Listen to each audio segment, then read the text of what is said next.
There aren't many things that can make a wrestling fan cry, with the exception of Damien Sandow's career and the phrase involving Heidenreich. WWE's adult fans are a jaded lot, often championing villains over faces and rejecting sincerity like it's bad scampi, but there are some moments where WWE has melted even the most calloused heart. I'm Adam from WhatCulture.com, and with a single tear running down my cheek, these are 10 WWE moments that made the fans cry. Number 10. Edge retires. When the rated R superstar became the retired R superstar, fans were shocked. There was very little pomp, no warning. Edge came out to the ring and dropped a bomb on people. When he said he had to go, you could hear people cry out in shock. Edge then delivered an extremely heartfelt 10-minute speech, during which he thanked Christian, his best friend of 27 years, for helping him come to terms with it all, and went through a short list of his career, from The Brood to flash photography to live sex celebrations. As the crowd took to their feet to give him a thunderous standing ovation, men around the world went a bit quiet, then went like, it's allergies. It's allergies. It's nothing. Don't look at me. Number 9. Jerry Lawler's heart attack. Say what you like about Michael Cole, and many people do, in capital letters using words that would terrify a docker, but he handled himself with class and dignity on September 10th, 2012. On that night, Jerry the King Lawler had a heart attack live on air. It was left to Michael Cole to keep the audience at home informed. It's clear from his slightly wavering voice and his difficulty with maintaining eye contact with the camera that King meant and still means a lot to Michael Cole, and maintaining a professional composure so as not to worry the audience at home, whilst not knowing whether or not his good friend had died, is a heroic feat. It's one of the most effective babyface turns in WWE history. Number 8. Randy Savage and Miss Elizabeth reunite. Randy Savage and Miss Elizabeth were the best on-screen pairing since Sable, boob joke, and when they got married at SummerSlam, hearts were warmed by the only WWE wedding to ever not end in betrayal and body slams. Then Savage turned heel and left Elizabeth for the sensational Sherry. Elizabeth was heartbroken and would be reduced to watching on from the crowd, sad to see her guy fall so far. After Savage lost a retirement match against the Ultimate Warrior at WrestleMania 7, Sherry turned on Savage, literally kicking him while he was down. Elizabeth said, "That's all I can stands, I can't stands no more," and cleared the ring. Savage and Elizabeth reunited to the delight of the crowd. What a woman and what a man. Number 7. I'm sorry. I love you. Everything comes to an end. Even you, the viewer, watching this at home. Good luck with that. WrestleMania 24, and Ric Flair was wrestling with his long career on the line. If he lost, he would be forced to retire, and it was Shawn Michaels that was tasked with the job of finally taking out Old Yeller. Fans could predict it was coming, but they weren't quite ready for how it went down. With tears in his eyes, Flair staggered to his feet, seeing his career flash in front of his eyes. Shawn Michaels looked across the ring from him and said, "I'm sorry, I love you," and ended it with sweet chin music, which I think is how Old Yeller ended as well.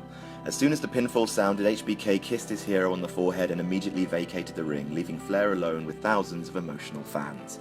Which leads to number 6, Ric Flair's retirement ceremony, a bigger send-off the WWE has never seen. Every superstar on the roster came out to pay their respects to Ric Flair in his 40-plus year career, as did his family, and old rivals and allies from his past like Arn Anderson, Harley Race, Ricky Steamboat, and even The Undertaker, who never broke kayfabe, made an exception, offering the knee to Flair and the most demonic and lovely hug in the history of time.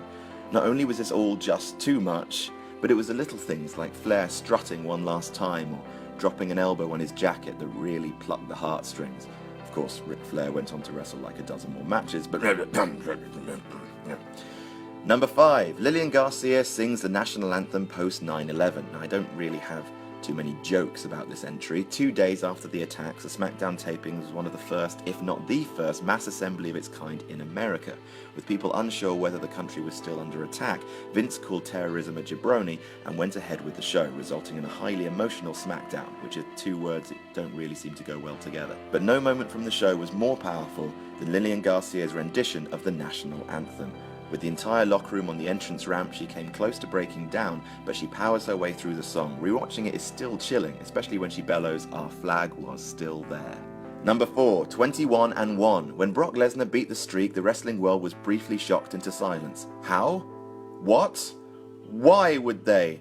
And then the disbelief went one of two ways, either to furious rage or crushing sadness. Undertaker was beat up. That was obvious to anyone who was watching. He had suffered a severe concussion during his match with Lesnar and struggled to make it to his feet. No one came out to help him because it was scripted to be his moment. Dazed and confused and with his streak over, The Undertaker suddenly seemed a lot more like Mark Calloway, and fans were moved to tears by watching their hero walk unsteadily into the mist. Number 3. Chris Benoit and Chavo Guerrero weep at Eddie's tribute show. Eddie Guerrero died on November 13th, 2005, a few days before he was scripted to win the World Championship on SmackDown. The WWE organised a tribute show the next night in his honour, charting his career, but no sight was more quietly devastating than the sight of Chris Benoit openly weeping for his friend, and Chavo Guerrero, Eddie's nephew, shedding a tear. All macho posturing aside, Benoit delivered an address to camera talking about how much he loved Eddie, during which he broke down and wept, no doubt inviting fans at home to do the same. 18 months earlier, both men had embraced as champions at WrestleMania 20. Within 3 years of that moment of triumph, not one, but both men would be dead. Number 2, JR announces Owen Hart's passing. Owen Hart passed away after an accident at Over the Edge pay-per-view in 1999, falling from the rafters when a harness that was set to lower him to the ring gave way.